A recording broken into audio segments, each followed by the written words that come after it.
Our next guest is out with a new note today saying that the markets could kick off 2024 with a short-term pullback. Let's bring in NewEdge Wealth's Ben Emons, a guy who casts an eye on macro all the time. Ben, you heard the conversation on the desk. I wonder what you think about that overall big picture for the global economy. Is it supportive, and why do you think we're due for a pullback?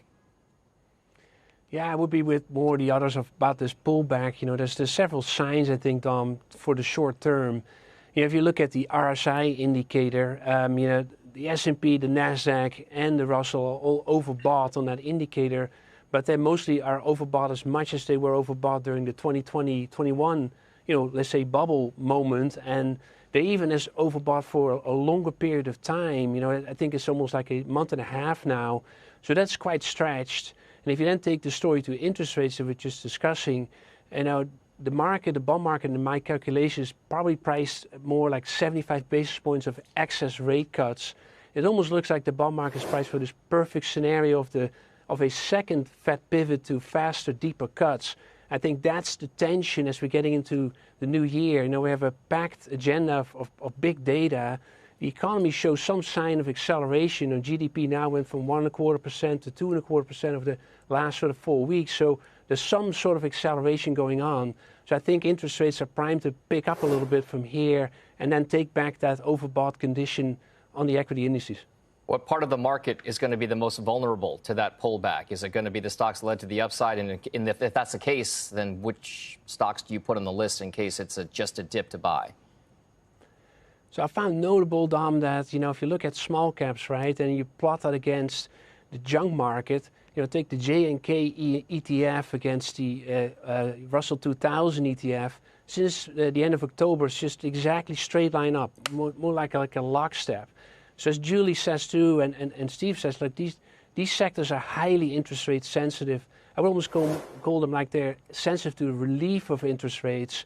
So if you get a bit of a backup in rates, I would think that there's where you see the first real correction. Seems like kind of a bit of a frothy moment there in each market. On the other hand, you know, the big cap, the mega cap are probably going to stay in a good trend here because that's really about earnings. And I don't see these earnings being downgraded so quickly just because we're getting a short-term correction in rates.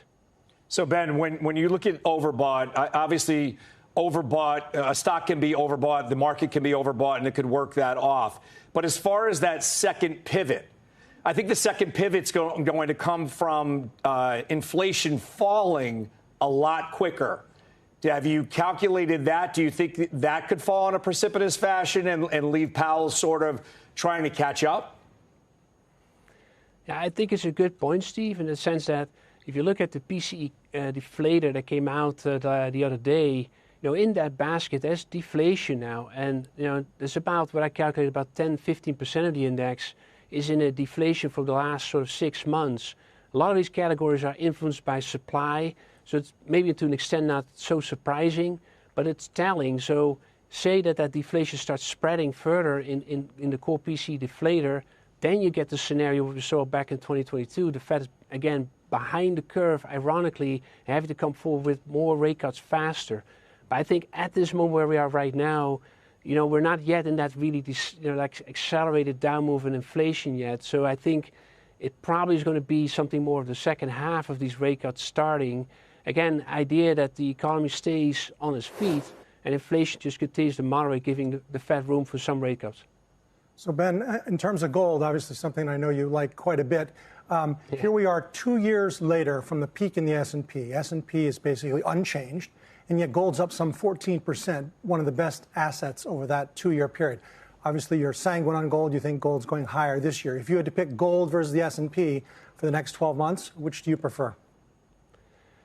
Well, gold is interesting, Carter, because, you know, it is this asset that can outperform in an environment where there's uncertainty, but it can also outperform in an environment where you have easing conditions. And that's actually what's happening currently. Right? The last sort of month, as we talked about the previous show, you know, gold has had a reasonable performance here in December.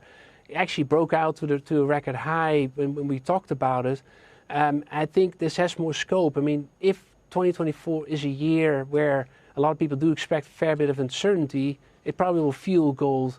On the other hand, it's this rate cut story, as we talked with Steve about, like, yeah, if you get accelerated rate cuts, then gold will really go a lot higher. So to me, gold is a really interesting asset for 2024 as a diversification portfolio. I think it could add in that sense value.